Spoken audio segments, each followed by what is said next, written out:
여러분들의 초롱초롱한 눈빛이 이곳까지 잘 전달이 되고 있습니다. 오늘은 독립의 역사를 하나의 작품으로 기록하고 계신 작가님 두 분을 모셔봤는데요. 두 분께서 집필하신 책을 통해서 먼저 이야기를 나눠보려고 합니다. 먼저 대한민국의 탄생을 추적한 인문학적 탐사기로 임시정부 27년 역사를 생생하게 담은 박광일 작가님의 대표작인데요. 말씀을 드렸다시피 제국에서 민국으로 가는 길에 숨어있는 비하인드 스토리를 좀 들어보려고 합니다. 작가님, 이 제국에서 민국으로 가는 길 집필한 지는 좀 얼마나 되셨나요? 네, 이 책을 쓴 지가 대략 한 6년 정도 6년. 지났더라고요, 네. 벌써. 그런데 그 책을 쓰기 위해서 한 4년 정도 사전에 중국 여러 지역을 답사를 다녔으니까 대체로 대한민국 임시정부와 좀 가까워진 게 한 10년 정도는 되지 않을까 이런 생각들이 듭니다. 네. 오늘 이제 임시정부 기념관에서 행사를 한다고 해서 그래서 예전 자료들도 이렇게 쭉 살펴보고 같이 갔던 분들하고 찍었던 사진 이런 것들도 봤는데요. 지난 몇 년 사이에 어쩌면은 대한민국 임시정부에 대한 지식은 좀 늘었겠습니다만은 그때 현장에서 많은 분들과 나눴던 따뜻함, 열정, 온도, 네, 습도. 이런 것들은 잊고 지냈구나라고 하는 조금은 미안한 마음이 들기도 했습니다. 그럼에도 이렇게 이제 현장에서 그때 막 그 자싱에서 그다음에 진강에서 그다음에 충칭에서 많은 분들과 나눴던 그런 얘기들을 떠올리면서 그분들이 함께 있어서 굉장히 좋았었거든요.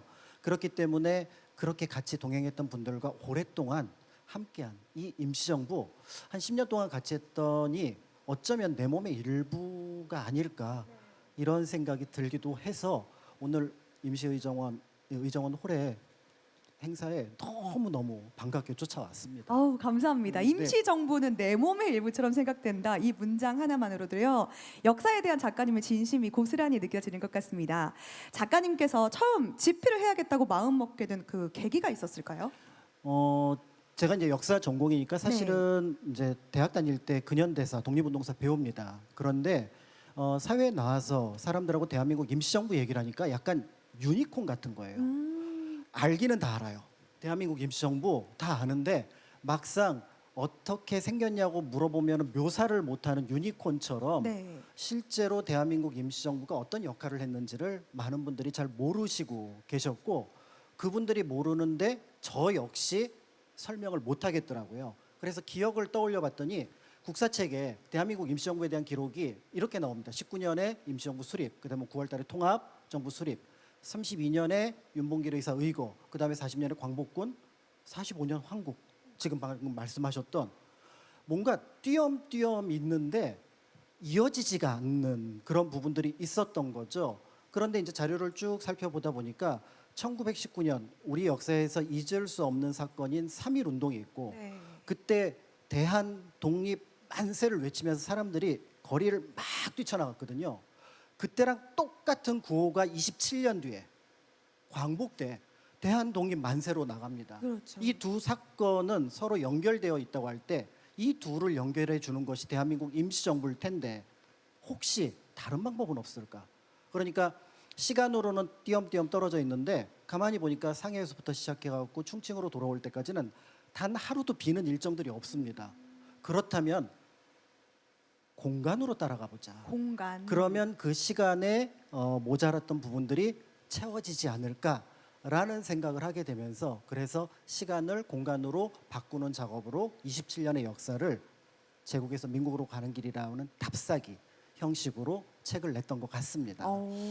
저도 좀 궁금한 게 있는데 사실 이제 책을 쓰다 보면 그 역사 작가분들이 제목을 짓는 게 사실 가장 어렵거든요.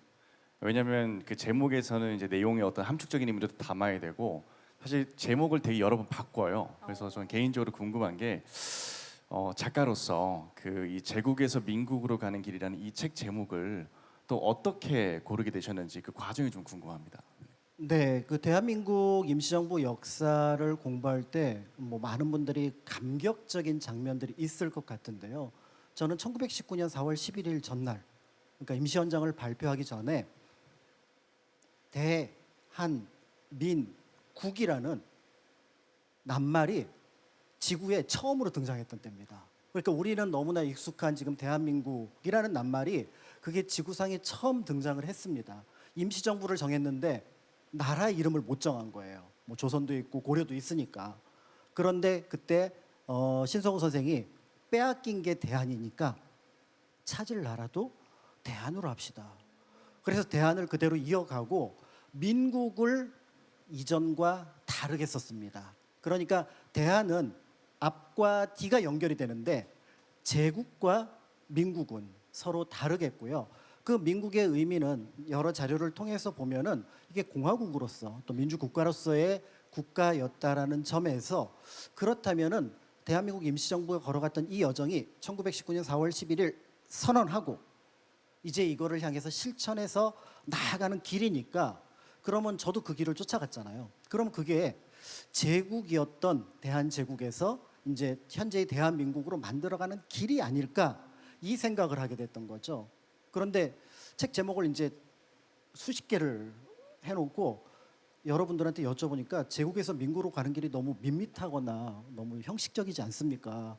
라고 했는데 제가 존경하는 이제 그 정재환 박사님께서 책 제목 좋은데요? 하시죠. 그래서 귀가 얇아갖고 그래서 그 내용으로 책 제목을 정했고 그러다 보니까 이제 제국에서 민국으로 가는 길 또 이제 제가 영어 이름 이런 것도 또 싫어하는 부분들도 있고 그렇기 때문에 이 책 제목을 정하지 않았을까라는 생각이 드는데요. 임시정부를 포함해서 독립운동가들이 얘기를 할 때 그분들의 최종 목표는 독립이 아니었습니다.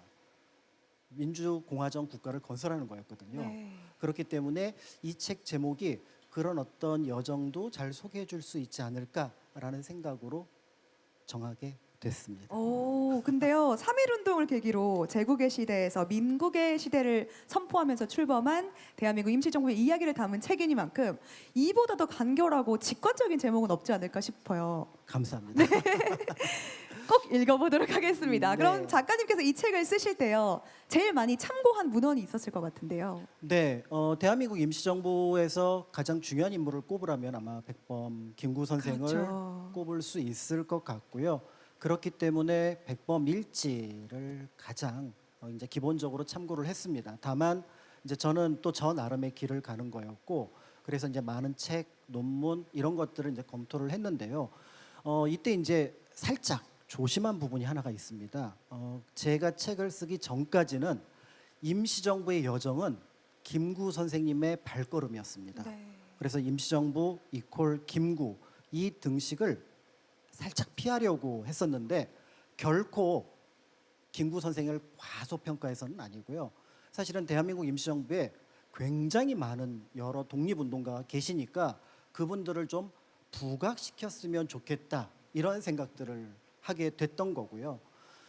독립운동사 관련된 얘기들을 여러 곳에서 나누다 보면은 이제 조금 덜 알려진 인물들 얘기를 아까 이제 신서구 선생님 같은 분들을 얘기를 하게 되면은 앞에 계신 분이 이런 얘기를 해요. 제가 미처 그분을 몰랐어요. 제가 역사 공부를 제대로 안 했나 봐요. 죄송합니다. 저한테 이러는 거예요. 아니 그러시지 말라고. 우리가 어떤 독립운동가 모르는 거에 대해서 어떻게 보면은 걱정을 안 하셔도 좋을 것 같고 사실은 저는 이 상황이 마음에 든다라고 얘기를 드렸습니다. 네. 그 이유는 우리가 독립운동가를 기억할 정도의 뭐 50명, 100명, 200명이라면 너무 슬프잖아요. 그럼요. 우리 독립운동가 수만 명, 수십만 명 있습니다. 그분들 다 기억 못하고요. 다 자신의 자리에서 최선을 다했던 분들이니까 그분들을 한 분 한 분 알게 되었을 때 오히려 감사하다, 고마웠다, 그 다음에 이분이 정말 대단했구나라고 생각을 하시면 좋을 것 같다는 생각이 들었습니다. 그런 점에서 조금은 덜 알려진 임시정부와 관련된 독립운동가로서 예를 들어서 정정환 선생님이나 그 다음에 양우조, 최선화 선생님이 쓰셨던 장강일기, 그 다음에 이제 제시의 일기 이런 책들도 이제 다른 책처럼 백범 일지처럼 한번 읽어보시라 이렇게 이제 추천을 해드리는 편이기도 합니다. 네, 그만큼 또 덜 알려주신 분들도 중요하다고 말씀을 해주셨는데요. 잘 알려지지 않은 많은 독립운동가를 강조하기 위해서 우리가 독립운동가를 다 알지 못하는 것이 그나마 더 다행이라고 말씀하신 게 인상적이었고 앞으로 죄송할 일 없을 것 같습니다. 네. 장강일기, 제시의 일기 소개를 해주셨는데 들어는 본 것 같은데 생소하신 분들도 많으실 것 같아요. 두 문헌을 소개하시는 특별한 이유가 있을까요? 네, 그 장강일기보다 저는 사실은 그 책을 쓴 정정화 선생님을 먼저 봤습니다. 네. 김구 선생님의 첫 피란지로 알려진 가흥 자싱이라고 하는 곳에 가면은 저 사진이 딱 하고 걸려 있습니다. 지금 아마 뒤에 보이실 것 같은데요. 네. 저 가운데 이제 김자동 선생을 안고 계신 저 정정화 선생님의 맑게 빛나는 저 또렷한 눈길을 잊을 수가 없어요. 그래서 저분 누구지? 하고 조사에 들어갔습니다. 네. 그랬더니 나중에 장강일기라는 책을 쓰셨던 정정화 선생님이라는 것을 알게 되었고, 이제 정정화 선생님을 보통 묘사를 할 때 임시정부 안에서 선생이 지은 밥 한 끼를 안 먹은 사람이 없고, 그다음에 선생의 손때가 묻지 않은 가재도가 없다라는 말을 할 정도로, 사실 뭐 남편 김희안 선생, 그다음에 시아버지 동농 김가진 선생도 굉장히 중요한 독립운동가이기도 하지만 독립운동의 어머니로서 그 역할을 하셨기 때문에 백범일지에서 바라보던 시선과는 다른, 어떻게 보면 그 시대 임시정부의 내면을 잘 볼 수 있는 그런 어떤 시선을 제공해 주었다는 점, 그런 점에서 저는 저 책이 정말 인상 깊었고 또 꼭 소개를 해드리고 싶었던 부분들이 있었고요. 네. 제시일기 같은 경우는 제시가 한자로 쓰더라고요. 시작 아닌 것 시자로 같은데, 시작 네. 시자. 그다음에 이제 구제할 제자를 쓰는데, 그래서 양호조 이제 최순화 선생은 굉장히 엘리트 독립운동가이시기도 한데, 저분들이 사실은 우리에게 독립운동사를 알려주려고 했던 것보다는 육아일기를 쓰셨어요. 근데 그 육아일기가 자연스럽게 그 시기에 독립운동가들이 겪었던 여러 가지 생각, 고난, 어떤 극복, 이런 과정들을 구체적으로 현장하게 보여주었다는 점에서 또 다른, 어떻게 보면 대한민국 임시정부를 이해할 수 있는 책이 되지 않을까, 이런 생각들을 해봤습니다. 네, 그리고 여기 대한민국 임시정부 기념관에서 발간을 한 책입니다. 네. 그러니까 이제 이 책 굉장히 이제 중요한 원문하고, 그다음에 이제 그 당시 글을 좀 이렇게 그 초록 그러니까 요약 잘 정리를 한 책이었기 때문에 그 시대 모습을 이제 그대로 볼 수 있을 것 같은데요. 자, 그런데 이제 오늘 이제 이 토크의 주제가 비하인드 씬, 맞아요. 뒤에 있는 장면이라고 할 때, 저는 그 장면과 관련해서 아까 그 정정화 선생님 바로 뒤에 계셨던 가운데 한 분도 잘 몰랐거든요. 네. 박찬익 선생님입니다. 박찬익 선생님이요. 네, 어떤 면에서는 이 박찬익 선생과 그 다음에 그분이 중심이 되었던 주화대표단, 그 이야기도 좀 중요하지 않을까, 오. 이제 이런 생각들을 하게 되는데요. 널리 알려진 것처럼 이제 그 박찬익 선생님이 저거는 나이 들었을 때, 그러니까 이제 난징으로 이동하기 전에 이제 사진이라고 볼 수가 있을 것 같은데요. 사실 그 시대 독립운동가들에게 제일 힘들었던 거는 우리 얘기를 안 들어줘요. 아무리 외쳐도. 네. 네, 우리가 대한민국입니다 해도 안 들어주고, 우리가 대한민국 임시정부입니다 해도 안 들어줍니다. 심지어 충칭에는 굉장히 많은 나라들이 있는데 여러 문서를 넣고 교섭을 해도 안 들어줍니다. 그러니까 그때 이제 우리에게 필요했던 거는, 우리 힘도 중요하지만 더불어서 일제와 맞설 다른 나라들이, 그러니까 반제국주의, 반파시즘 연대를 만드는 거거든요. 사실은 그 중심에 가장 중요한 역할을 했던 인물이 바로 박찬익 선생. 그래서 아까 그 자싱의 김구 선생을 포함했던 임시정부 요인들이 피신을 갈 수 있도록 거처를 만드는 데는 결정적인 역할을 했던 분이 바로 이 박찬익 선생님인데, 그분이 중국의 이제 광동 정부라든지 나중에 국민당 정부하고 사실 또 국민당 당원이 되기도 합니다. 네. 그러면서 독립운동가들을 어떻게 보면 중국과 연대하는 중심에 있었던 인물이라고 볼 수 있을 것 같고요. 이제 그런 면에서 이 박찬익 선생의 이제 활동 공간은 그 연대의 공간을 그대로 넓혀갑니다. 이제 앞에서 잠깐 말씀드렸던 이제 주화 대표단, 이름이 아마 처음 들어보신다라고 생각하실 수 있을 것 같은데요. 이 사진 맨 위에 보면은 주화 대표단이라는 5글자가 여러 글자 속 안에서 보입니다. 네. 주화의 화는 중국을 가리키고요. 그러니까 지금은 이제 중국이라고 그러지만 예전엔 중화민국, 대만을 지금 이제 그렇게 가리키죠. 그리고 대표단은 지금의 영사관 또는 대사관을 가리킵니다. 그러니까 저기서 지금 1945년 당시에 아까 이제 환국을 늦게 하셨지만 그런데 또 한 그룹은 난징, 당시 중국의 수도입니다. 아마 국共내전에서 공산당이 이기지 않고 국민당이 이겼으면 지금의 중국 수도는 남경이 됐을 겁니다.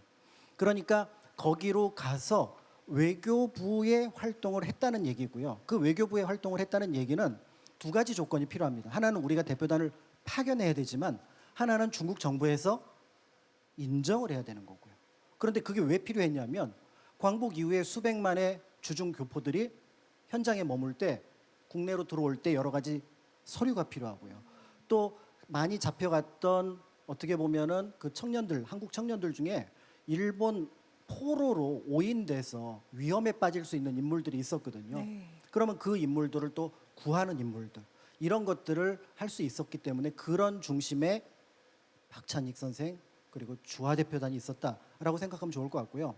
대한민국 임시정부의 역사를 보통 45년 이제 관장님이 얘기하셨으니까 11월 또는 이제 12월로 아마 연장을 하실 수 있을 겁니다. 네. 그런데 저 주화 대표단은 1948년 8월 10일까지 활동을 합니다.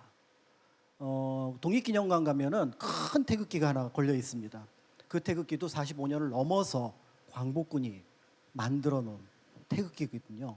그러니까 우리가 알고 있는 임시정부의 역사가 어디선가는 45년에 끝났을 걸로 생각하지만 저기서는 이제 이어지고 있다는 점에서 비하인드 씬의 대표적인 인물이 아닐까 이런 생각들이 드는데요.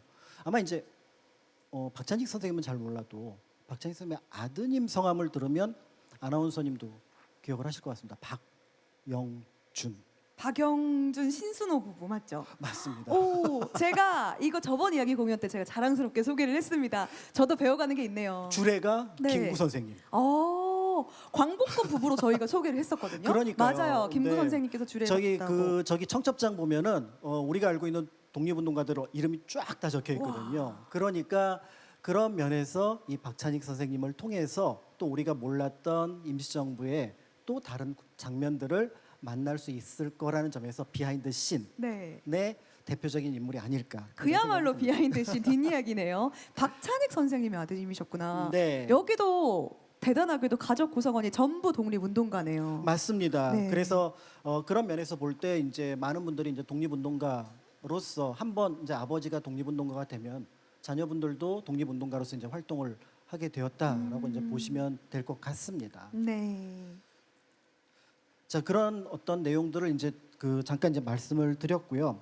사실은 이제 그 주화 대표단 얘기를 하면서 이제 제가 중국에 이제 답사를 했잖아요. 대한민국 임시정부 흔적은 당연히 국내에 없습니다. 그러니까 경규장이 어떻게 보면 국무회의를 했다고는 하지만 외국에 있는 게 맞죠. 네. 예, 그러니까 임시를 떼는 순간 이제 국내로 들어와야 되는 것이 맞아서 이렇게 이제 쭉 갔었는데 1910년 정도가 지났을 때 국외에 있었던 한국인들을 괴롭히는 게 있습니다. 바로 이미그레이션 과정에서 여러분들 그 인천공항 출발해서 어떤 나라 딱 도착을 하면은 딱 물어보잖아요. 분명히 우리가 여권을 딱 들이밀었는데도 뭐라고 물어보냐면 Where are you from? 이럽니다.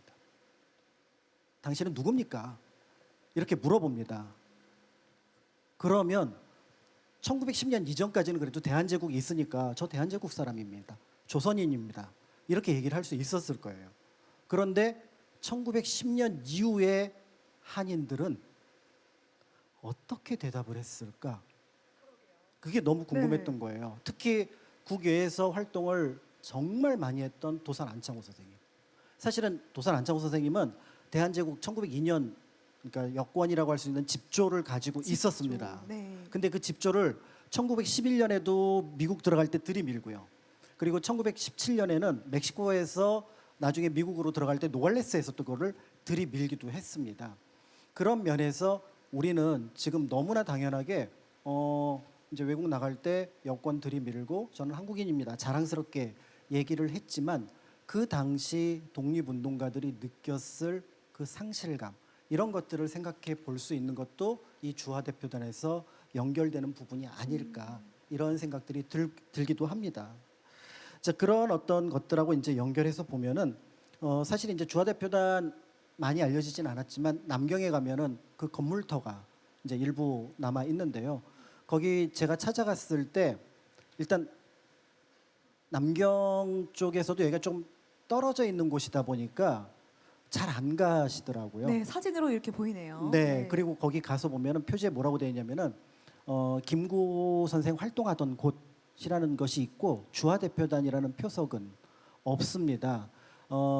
아무래도 이제 제 이름을 찾지 못한 흔적 가운데 하나가 될 것 같은데요. 향후에 여러분들이 난징에 가서 굉장히 멋들어지게 지은 근대 중국 건축물이거든요. 그렇기 때문에 한 번 정도 찾아가 보시고 또 관심을 가져보신다면 어느 순간 저 표석도 원래 제 이름을 갖고 있지 않을까 이런 생각을 하게 됩니다. 우리의 관심이 필요하네요. 네. 네. 자, 그런 면에서 이제 그 사실은 제가 답사 가서 살펴보긴 했습니다만 이 내용은 아무래도 조금 더 많이 알고 계신 관장님께서 한 번 더 짚어주시면 좋지 않을까. 이런 네, 우리 생각이 관장님께서 박찬익 그리고 조화 대표단에 대한 부연 설명을 좀 부탁드리겠습니다. 하시는 김에 다 하면 될 걸 왜 넘기는지 모르겠네요. 방심하고 계셨습니다. 예.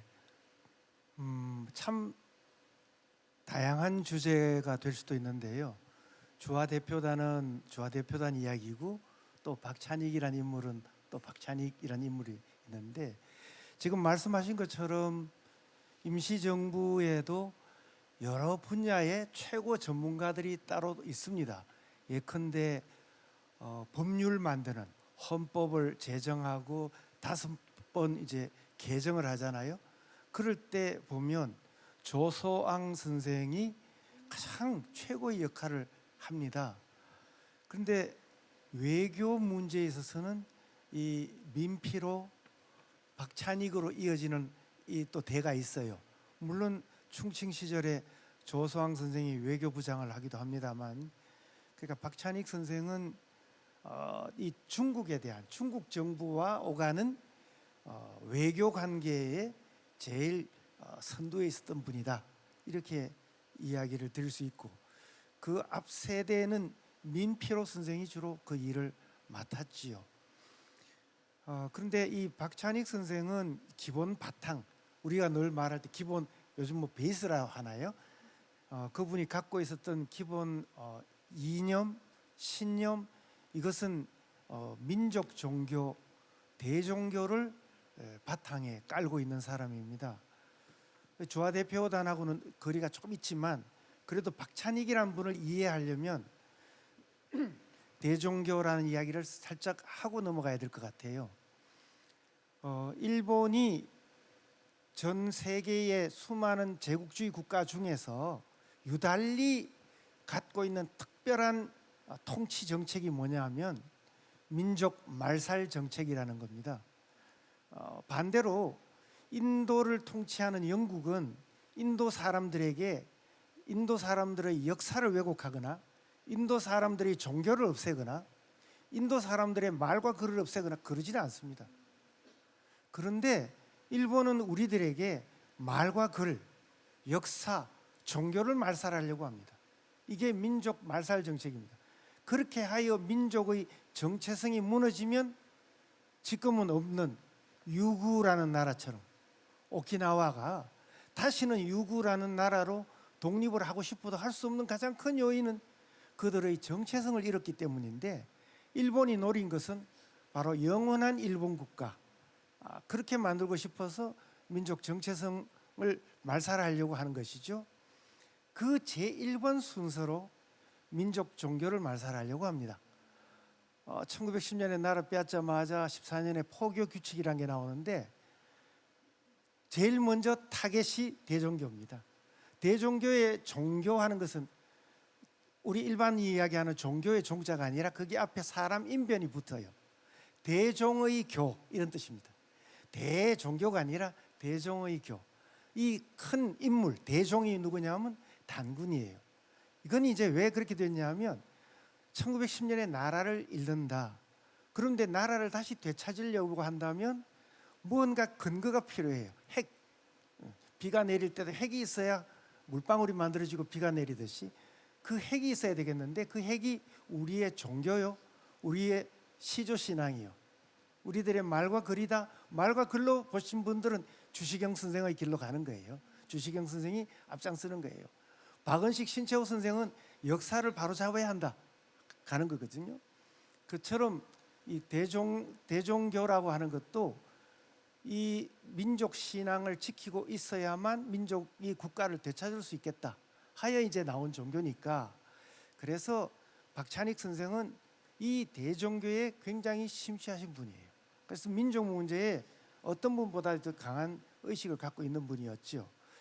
그리고 이 주화, 앞서 여러분들이 보셨던 그 사진은 제가 지금 이렇게 유심히 보니까 임시정부 청사에서 역시 떠나면서 박찬익 선생이 충칭을 떠나서 남경으로 갈 때 찍은 사진입니다.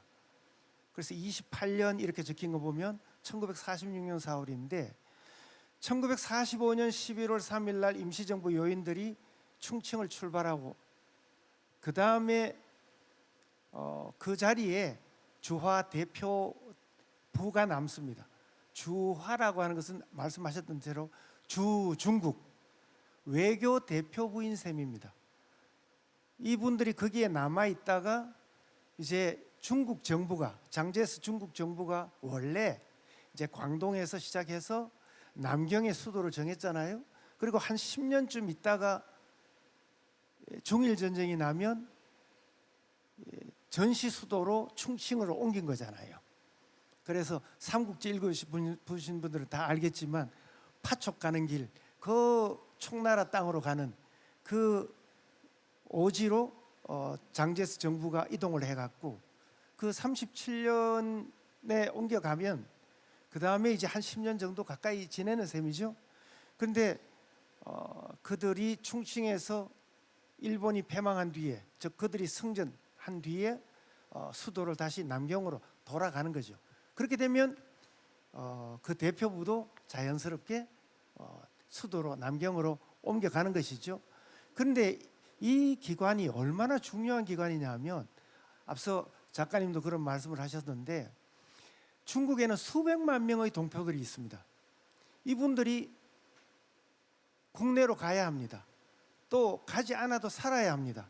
그러면 그곳에서 중국 정부와 이루어지는 수많은 토지 소유권 문제, 여행의 문제, 장사하는 사업의 문제, 이런 것 속에서 자기 자신의 신분을 보장을 받아야 합니다. 그러니까 지금 우리로 이야기하면 그 대사관, 외교 대표부의 역할을 계속 해내 나가는 건데 그것도 전시 마무리를 해야 되는 상황이란 말이지요. 그러니까 그 남경에서 주화 대표부가 홀로 행사를 할 수 없는 게 중국이 워낙 넓어서, 그래서 곳곳에 이제 임시 사무실을 두게 됩니다. 그것을 총괄해서 움직여 나가던 분이 이제 박찬익 선생이다. 그런 이야기가 되겠습니다. 박찬익 또 주화 대표단에 대해서 명쾌하게 설명을 해주셨습니다. 네. 제가 여기서 한 가지 꼭 질문을 드리고 싶은 게 있는데요. 그 이제 임시정부 이야기를 계속 해주시다 보니까 자꾸만 제 머릿속에도 많은 분들의 좀 인물이 머릿속에 떠올라요. 그래서 사실 이건 제가 이제 강연을 할 때 제일 많이 들었던 질문이기도 한데요. 이제 작가님께 여쭤보고 싶은 게 이번엔 제 차례입니다. 제가 한번 질문을, 저도 한번 수많은 이제 질문을 받았기 때문에 똑같은 질문을, 그 임시정부를 직접 이렇게 발로 뛰어다니시면서 이게 되게 많은 인물들을 또 접하시고 또 기록하셨을 텐데 작가님께서 만약에 한 분을 꼽으라면 이분만큼은 내가 좀 오늘 좀 내가 강조하고 싶다, 아니면 내가 그분들 중에서 좀 말씀을 꼭 이분은 내가 좀 드리고 싶다, 좀 그런 분이 있다면 한 분을 좀 추천해 주시겠습니까? 네, 제일 어렵죠. 방금 얘기하셨던 것처럼 각각의 자리에서 각각의 특별한 어떻게 보면 사명을 가지고 다 잘 수행해 내셨기 때문에 또 그것이 설사 실패했다라고 당대 표현이 된다고 하더라도 후대 사람들에게는 굉장히 큰 가르침으로 남는 경우가 종종 있습니다. 그래서 어느 한 분을 생각하기는 어려울 것 같은데 인상적인 분 생각할 수 있을 것 같아요. 바로 김구 선생의 든든한 지원자였고 1905년 7년부터 이미 신민회 활동부터 시작해서 독립운동에 있어서 큰 어른으로 계셨던 서고 이동영 선생이 되시지 않을까라는 생각이 듭니다. 네. 제가 이제 이동영 선생을 말씀드리는 거는 그 시기의 독립운동가로서 이동영 선생의 모습이라기보다는 제가 현장에 갔을 때 그분이 살던 집이 굉장히 인상적이었기 때문에 좀 말씀을 드려보고 싶은데요. 임시정부 흔적들이 있는 곳이 전부 다 지금 중국 대도시의 그러니까 성도 그 성의 중심지의 중심지입니다. 그러니까 거의 대부분 재개발이 이루어지거나 헐려서 없어지는 경우가 많습니다. 그런데 그런 재개발이 아니라고 하더라도 사실 이제 그 주변들이 막 없어지면서 아파트가 들어서고 하다가 딱 저 집 한 채만 그러니까 우리가 이렇게 무슨 어디 그 재개발 지역 가면은 딱 요 집만 좀 철거를 놔두면 모든 재개발이 끝날 것 같은 그 집이 이동영 선생이 사셨던 집이에요. 그러니까 저걸 보면서 딱 느꼈던 게 뭐냐면 일단 저거 보존해야겠다. 우리가 노력해야겠다. 지금 그 독립기념관에서도 많은 또 한국 정부에서 많은 노력을 해야겠구나 이런 것도 있는데 아무래도 이제 저는 역사 관련된 자료를 정리를 하다 보니까 우리가 역사에 대해서 이거 이렇게 이제 쭉 알아가면은 이 정도면 별로 중요하지 않을 것 같아라고 생각하는 순간 사라져버리는 어떤 것처럼 저 집이 사라져버리지 않을까 그런 면에서 우리가 역사에 대해서 좀 때로는 이렇게 다른 공부를 할 때도 있지만 꼭 알아야 될 것들은 좀 팽팽하게 긴장의 끈을 가지고 가지고 가야겠다라는 생각을 아마 저 집을 보면서 했던 것 같습니다. 위기감 이런 것들을 느꼈던. 대한민국 국민인데도 타지에서 저렇게 흔적만 남긴 채 있다는 사실조차도 몰랐다는 게 참 부끄럽기도 하고요. 사실 너무 흔하고 상투적인 말일 수도 있지만요. 저희가 역사를 잊은 민족에게 미래가 없다라고 하잖아요.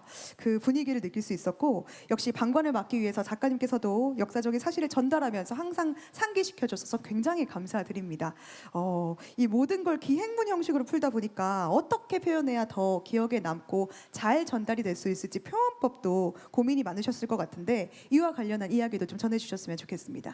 네, 현장에서 이제 많은 분들하고 얘기를 나눴던 것들이 일부 책에 이제 들어가 있기도 한데요. 그 중에 하나가 바로 대한민국 임시정부를 어떻게 평가하느냐라는 거였습니다. 잘 아시겠습니다만은 우리 독립운동사는 임시정부만으로 다 설명할 수가 없습니다. 다행스러운 일이라고 할 수가 있지요. 그렇지만 1919년부터 1945년까지 끊어지지 않고 그 실체를 유지해갔던 유일한 독립운동 기관이 바로 대한민국 임시정부이기도 합니다. 특히 이제 1931년 중일전쟁, 만주사변, 37년 중일전쟁하면서 그리고 37년에 연해주에 있었던 한인들의 중앙아시아 이주하면서 가장 중요했던 독립운동 기지들이 다 무너져 버리게 되니까 그 지역에서 활동했던 독립운동가들이 이때는 임시정부에 합류를 그래서 김원봉 선생도 이렇게 이제 합류를 하게 되는 그런 것들을 볼 수가 있는데요. 그런 점에서 저는 대한민국 임시정부를 솜사탕 막대기라고 표현을 했습니다. 솜사탕 막대기요? 네, 그러니까 우리가 솜사탕 보면은 굉장히 많은 이런 설탕이 이렇게 솜처럼 붙어 있잖아요. 네. 그래서 그거를 이렇게 띄워 먹으면서 맛있다 그러는데 사실 제일 중요했던 거는 요 막대기가 버텨주느냐 버텨주지 못하느냐가 맞아요. 있는 거죠. 그래서 우리는 솜사탕을 보면서 주변의 독립운동사를 생각할 수 있지만 때로는 눈에 보이지도 않아요. 그 막대기는. 그렇지만 그 막대기가 없었다면은 이 주변의 많은 독립운동에 대한 얘기를 그거를 계기로 여기서 저기서 꺼내갈 수 있었을까 이런 생각을 한다는 점에서 그런 표현을 했었던 것 같고요. 그다음에 이제 대한민국 임시정부를 이제 평가를 할 때 그거 성공 못하지 않았어? 미 군정에서 인정 안 했잖아. 이런 평가를 많이 하게 됩니다. 그렇지만 저는 그 표현을 다른 방식으로 좀 설명을 했었는데요. 1919년 4월 11일 아까 대한민국이라는 낱말이 세상에 등장한 것이 저는 위대한 시작이라고 표현을 했었습니다. 그런데 그 1945년 11월 12월에 환국 또는 주화대표단까지를 저는 위대한 미완성이라고 표현을 하고 싶었습니다. 보통 미완성이면 성공하지 못했으니까 실패했다라고 볼 수가 있을 것 같은데요.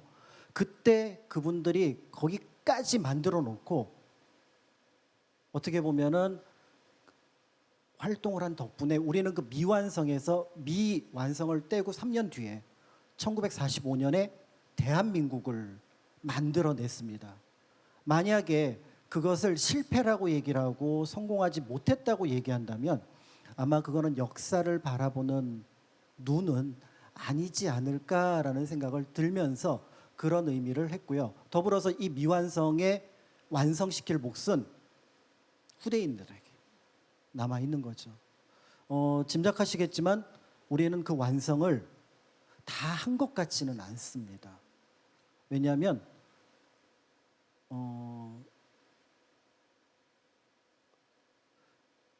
저쪽에 독립운동가들이 꿈꿨던 나라는 분단되지 않았었거든요. 그러니까 우리에게도 그 미완성을 떼어낼 과제는 있다라고 볼 수 있을 것 같고요. 그리고 이제 저는 이제 독립운동 임시정부 답사를 가면은 한 8박 9일, 9박 10일 이렇게 갑니다. 27년을 그렇게 돌아요. 근데 27년 처음에 딱 어느 순간 충칭에 도착했을 때 느낌이 뭐였냐면 여기서 30에 시작했던 독립운동가가 여기에서 60살이 되는 거예요. 아니 우리가 어디에다가 저기 뭐 이렇게 이토 사살하고 폭탄 던지고 이거는 딱 기억을 하는데 일상으로서의 독립운동가를 기억해 본 적이 있을까? 먹고 사는 게 힘든데 그런 면에서 그 일상들을 거기서 하나를 생각했고 그분들이 여러 자료를 통해서 남겨놓은 게 보면은 여기 충칭이나 특히 기강 같은 데 갔을 때 저기서 농사 짓고 있는 중국 가족이 부러운 거예요.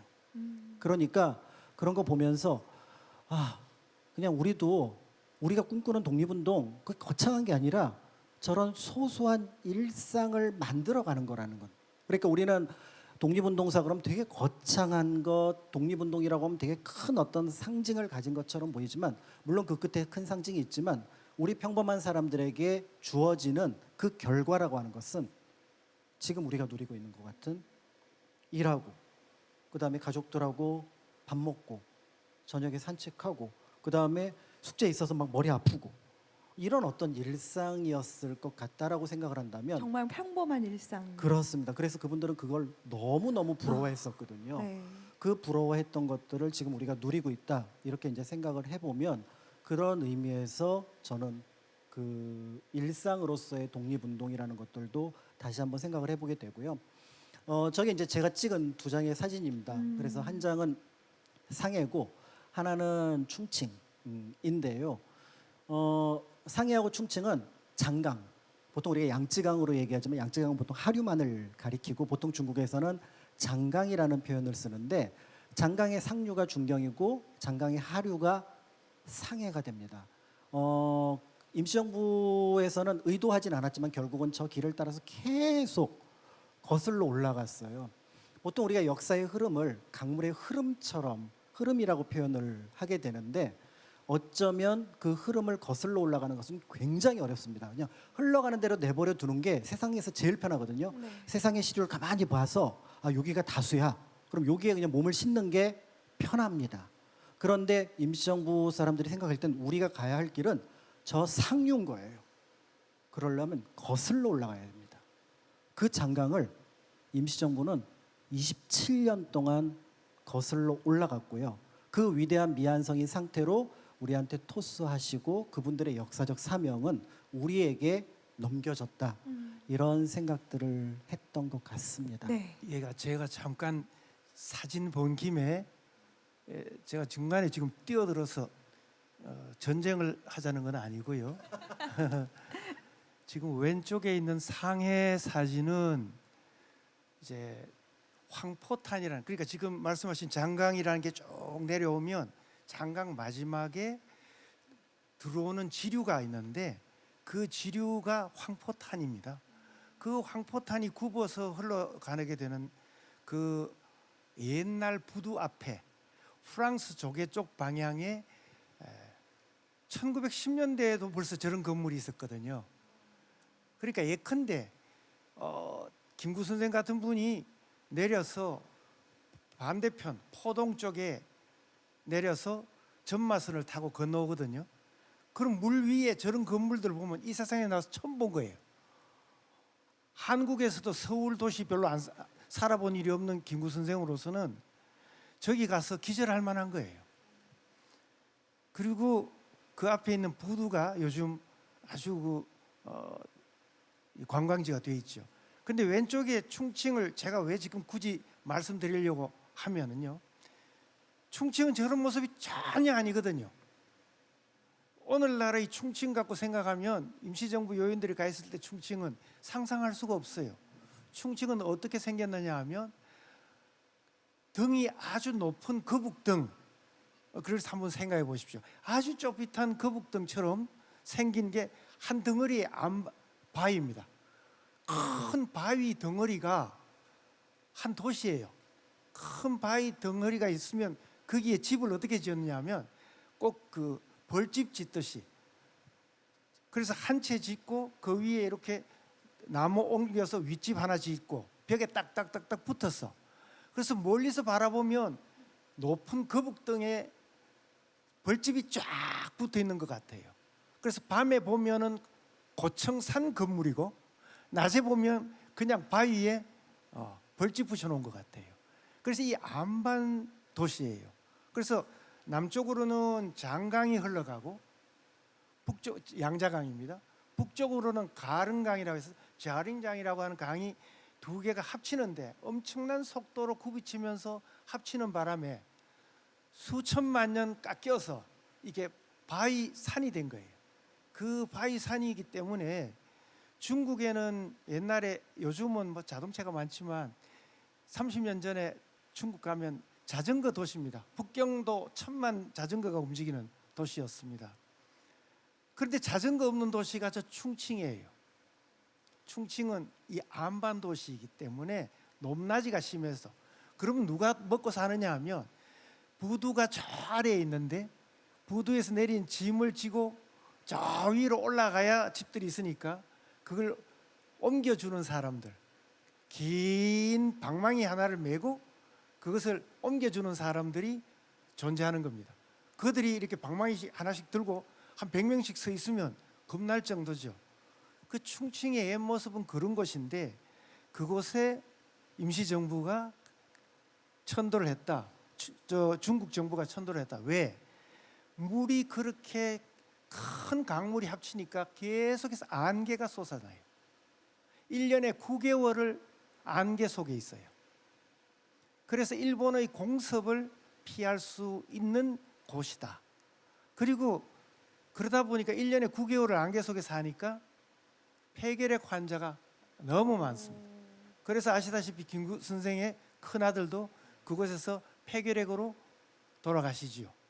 그러니까 사실은 저 피난지가 지금 저 사진을 보면요, 너무나도 달라서 제가 옛날 이야기, 특히 우리 어린이들이 껴와 있는데 우리 조상들이 저런 데 좋은 데서 했어? 뭐 이럴 수 있을 것 같아서 착각하죠. 충칭의 이야기를, 그래서 충칭이 하도 안개가 잦으니까 중국 사람들이 조금 왜 문장을 쓸 때 뻥을 치는 게 많잖아요. 촉견폐일이란 말이 있어요.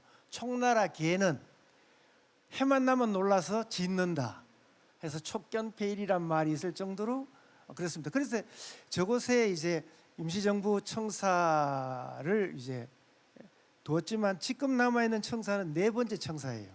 첫 번째, 두 번째는 다 폭격을 당해서 불타버렸고, 세 번째 것은 있었는데 한 10여 년 전에 결국 우리가 보존을 하는데 실패하고, 왜냐하면 자기들도 큰 도시를 개발해야 되니까. 그래서 지금 마지막 청사만 있으니까 보실 기회가 있으면 좀 잘 그 가족 단위라도, 특히 이 좋은 작가분님들이 좋은 글을 써두셨으니까 아마 지침서가 될 겁니다. 제가 중간에 불쑥 미안합니다. 아닙니다. 오늘 더 네. 부연 설명해 주셔서 감사드립니다. 네, 평범한 삶을 되찾기 위해서 치열하게 하루하루를 살아냈을 독립운동가분들의 희생의 삶을 다시금 생각하게 되는데요. 오늘 이 행사 준비하시면서 작가님도 오랜만에 그 예전에 쓰셨던 집필하셨던 책을 보면서 감회가 새로우셨을 것 같은데요. 어떤 생각을 하셨는지 궁금합니다. 네, 아마 이제 역사책하고 답사책은 결국 같은 곳의 결론에 이르게 될 것 같습니다. 여러 자료를 보고 그다음에 그걸 현장에서 이제 확인하느냐, 현장의 내용을 책에 싣느냐 정도가 될 것 같은데요. 그런데 답사책이 가지고 있는, 즉 답사가 가지고 있는 장점도 있을 것 같습니다. 그 내용을 제가 책에 정리를 해놨는데 한번 읽어드리도록 하겠습니다. 네. 무엇보다 답사를 다녀오면 그 장소가 적어도 나에게는 특별한 곳이 된다. 답사를 다녀온 장소가 매체에 등장하기라도 하면 그냥 넘기기 어렵다. 조금 열심히 다녔다면 옆에 있는 사람에게 그 장소의 내력에 대해 말 한마디 건네고 싶은 마음이 생기기도 한다. 그러한 까닭에 답사의 경험은 모든 이가 알 수 있는 또는 모든 이가 알고 있는 역사 기록 속 연표에서 내 삶의 이력으로 넘어온다. 박수 한번 부탁드리겠습니다. 네. 네, 그래서 이렇게 쭉 역사 연표가 있는데 사실은 내가 몇 년에 충칭에 갔었고 내가 몇 년에 경교장을 갔었고는 저의 이력이 되거든요. 내 삶의 이력. 네, 네. 그러면서 그 이력들이 쌓여서 나중에 누군가를 평가할 때 예를 들어 정상규 작가님이 어디를 다녀오셨으면 아 저분의 이력 속에 저 장소들은 어떤 의미가 있을까를 분석할 수 있는 어떤 근거가 되지 않을까라는 생각으로 저런 책을 썼던 것 같습니다. 그리고 참고로 답사 프로그램을 시민들과 함께하는 여행 이야기의 네. 대표님이십니다. 네. 저 말씀 잘 드렸죠? 네. 많은 관심을 한번 해주시기 바랍니다. 네. 그리고 이제 이 책 쓰면서 잠깐 앞에서 말씀드렸던 집조로서 뭐 안창호 선생님을 다시 떠올리기도 했었고요. 대한국인이라는 묘비를 가지고 있다가 얼마 전에 이제 그 유해가 송환됐던 황기안 선생 이런 분들도 생각을 해보게 됐는데요. 무엇보다도 제가 이제 올해 작년에 국가보훈부 행사로 국외 독립운동 유적지를 만주 그다음에 하와이까지 다녀왔습니다. 그때 이제 생각했던 게 뭐냐면 독립운동가들 찾아다닌다는 이유만 된다면 세계 여행을 할 수가 있겠구나. 거꾸로 얘기하면 정말 세계 곳곳에서 독립운동을 위해서 많은 분들이 하나의 연결고리를 만들어내기 위해서 굉장히 노력하셨구나. 이런 생각을 했던 것 같습니다. 네, 그래서 그런 어떤 독립운동에 대한 얘기를 오늘은 이제 임시정부 얘기로서 하지만 임시정부를 중심으로 여러 지역에서 그다음에 여러 어떤 독립운동가들의 얘기를 나눌 수 있지 않을까 이런 생각이 들기도 합니다. 사실 이제 그 제가 답사 다니면서 그 집조 얘기를 아까 잠깐 했었는데 관장님께서 집조 얘기도 한마디 해주시면은 좋지 않을까라는 생각이 집조. 네, 네. 여권. 조금 졸만 하면 물어서서 졸지를 못하겠는데요. 졸 틈을 안 드리고 있습니다. 예. 저희가. 아니 지금 약 기운에 조금 취해서 그렇긴 한데요. 우리 조선 시대에는 어디 다른 나라로 함부로 나갈 수 있는 것도 아닙니다. 그러니까 외국으로 나가는 일들이라는 게 정식으로 문제가 되는 것은 결국은 개항장을 열면서겠죠. 개항이라고 하는 말이 항구를 연다라는 것은 다른 나라 사람들이 우리들에게 들어오기도 하지만 우리도 나가는 창구이잖아요. 그 쇄국 정책이라고 하는 게 일본은 임난 때 그들의 목적을 달성하지 못하고 사실은 임난은 일본은 실패한 거잖아요. 실패하고 난 뒤에 이제 도쿠가와 막부가 들었으면은 일본 정책 중에서 그 도쿠가와 막부의 정책 중에서 해외에 대한 정책이 제일 핵심은 쇄국 정책입니다. 그래서 일본 어부들은 절대 바깥으로 나가지 못한다. 일본 상인들도 또 나갔던 많이 일본인들이 나가 있는 필리핀이나 동남아시아의 여러 도시들에서도 함부로 들어오지 못한다.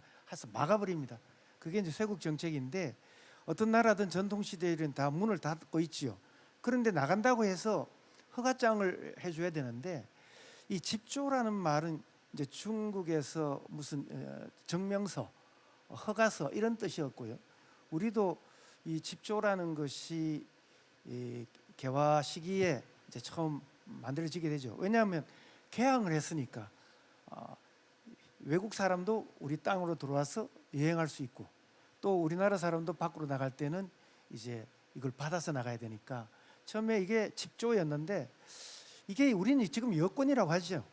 여권이란 말이 우리나라에 쓰이게 된 것은 통감부가 만들어지고, 다시 말해서 1905년에 외교권을 빼앗기고 난 뒤에 그다음 일본이 이제 여기에 통감부를 설치해서 우리 정치를 이제 행정을 마구 주무르기 시작할 때, 그때 해외로 파견하거나 나가는 사람들에게 여권을 발행하게 되는데, 그때 1906년도에 정한 이름이 해외 여행에 관한 그 여권이라고 하는, 여행의 권리라고 하는 의미의 여권법을 만들게 돼요. 그래서 지금까지 우리는 여권이란 말을 쓰고 있습니다. 그런데 대한민국 임시정부도 당연히 외무부가 있으니까 집조를 발행을 하지요. 지금 남아 있는 유물도 있기는 있는데, 그러나 이것이 이제 일본의 간섭으로 이 집조를 갖고 입국을 시켜주는 나라가 별로 없어지게 된단 말이죠. 따라서 임시정부의 집조가 이게 통용이 잘 안 되면 어떡하느냐. 그래서 많은 분들이 중국에 기화를 하고 중국의 여권을 이제 갖게 되죠. 그러니까 대한민국 임시정부에서 발행하는 집조 가지고는 해외 여행이 사실상 어렵다. 그러면 이거는 실현성이 없으니까, 그래서 외무부에서 시도를 했고 실제 그렇게 받아서 나간 분들도 있지만 점차 일본의 영향으로 그것이 통용화는 잘 안 되더라. 그런 이야기가 되겠습니다. 네. 집조에 대해서 이렇게 자세히 설명을 해주셨습니다. 제국의 시대에서 민국의 시대를 선포하면서 출범한 대한민국 임시정부의 발자취를 담은 진짜 답사 이야기, 제국에서 민국으로 가는 길을 통한 이야기 들어봤습니다.